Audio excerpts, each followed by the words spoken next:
Now, later on today, Sajid Javid will set out his plan to curb serious violence on the streets of the UK. It's his first major speech on crime, and the Home Secretary will promise to tackle the surge of stabbings like a virulent disease. So what does he need to do to stop violence? Well, here to discuss this now, Barry and Margaret Mizen, whose son Jimmy was killed in an unprovoked attack back in 2008, and Peter Kirkham, a former Detective Chief Inspector with the Metropolitan Police. Good morning to you all. Thank you so much for coming in to discuss this. Let's just start, Barry and Margaret.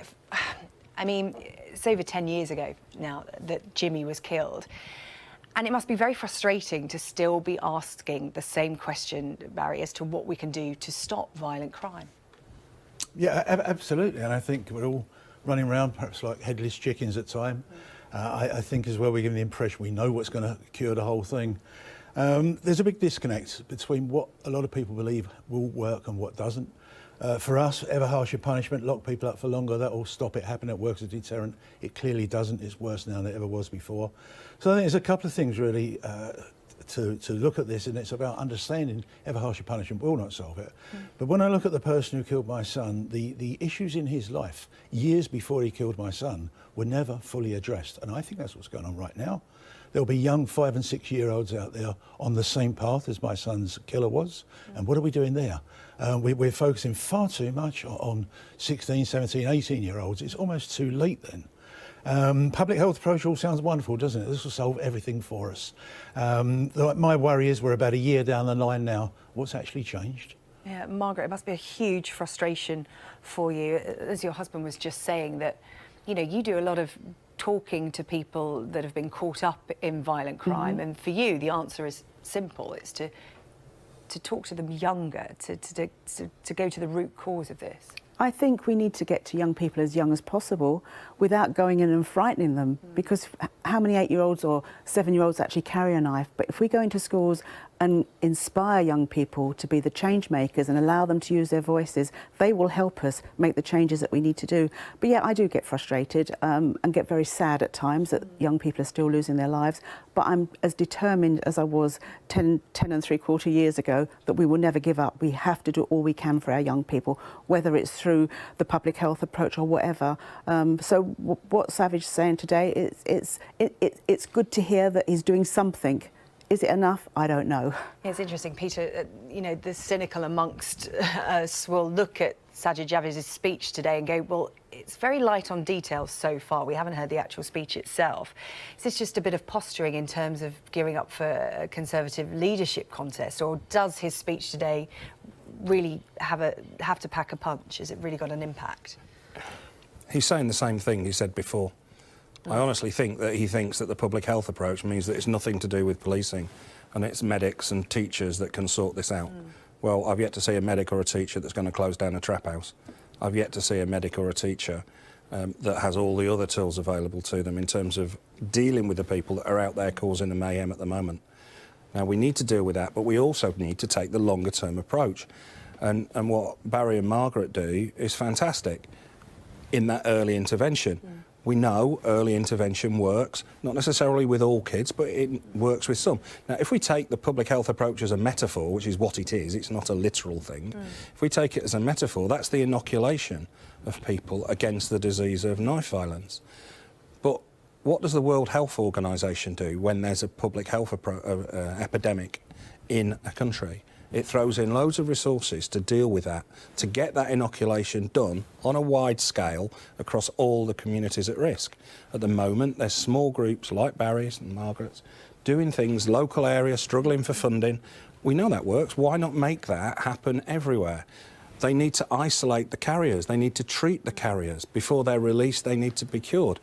Barry's talked about prison not working. The rehabilitation side doesn't. Why not? Because we don't invest in our prisons so that it does. All we do is lock somebody away, do nothing about their condition, so when they come out, they're the same or even worse. So we need to work at all these different levels. Now, that needs the government to get a grip.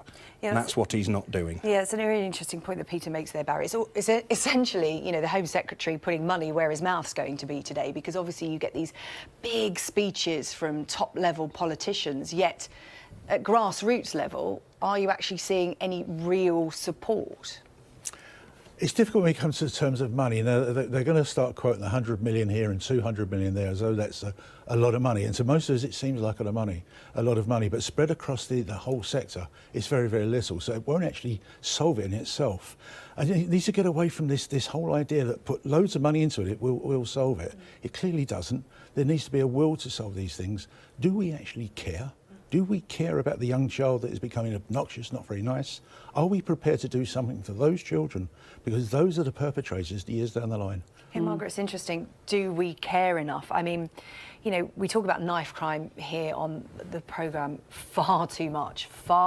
Every morning there is another incident, it seems, of a teen attacked on the streets and often losing their lives. Do you think there is enough care in the community of people that actually want to do something? There are people like yourselves out there doing good work, but are you being supported by a wider community, do you think? I think there's lots of organisations doing good work, lots of organisations that are not heard about. Other families in our situation are doing amazing work. I think people care. I think the thing is, it's happening so often, it's almost, well, it doesn't happen on our street, so we won't worry about it too much, but it is something for each and every one of us to take on board. When we lost Jimmy, it was a shock to our community. We live in Lewisham, but we live in a particularly nice part of Lewisham. These things don't happen in Lee, but sadly we lost our son, so it can happen to anyone if it happened to us. So I think we need to all stand together and not give up. And I know we keep talking about funding, and I know funding is important, but from my part, whether we get the funding or not, the work has to continue. But yes, everyone needs money, but... Yeah. That's interesting, Peter. We talk about funding, and that's only one resource that should be available to tackle this problem. But nothing happens without funding. Okay. Even the charity sector, even the community groups, they need some funding. Yeah. Now, it's peanuts compared to what the government spend on vanity projects like HS2. They need to look at their priorities, and this should be a national emergency priority. Other groups of bereaved parents and mothers, they've decided that they need to make, you know, a public statement, and later this week there's going to be Operation Shutdown on the 17th, 1 o'clock outside Downing Street. A whole group of bereaved families saying enough is enough. Stop the violence, get a grip, get a cobra to draw all these different departments together: health, education, social services, policing, all of it across the country. It needs somebody to lead this. We have not got leadership at all. Barry, I would agree with that. Yeah, what do you want to hear from the Home Secretary then today? Well, I'm just wondering if we actually do need a fully independent national lead on all these actual issues around the loss of life, the increasing loss of life of young people as well. So I think perhaps we need to look at this. Do we need an independent person with power, with the resources to actually try and make a difference? Someone, if you like, one point of reference. At the moment, we blame the Prime Minister, the Home Secretary, everybody. Let's have one point of reference and go from there. Yeah. Need a special person, though. OK, Barry and Margaret Mizen, thank you so much, and Peter Kirkham as well, discussing violent crime. That speech by the Home Secretary happening later on this morning.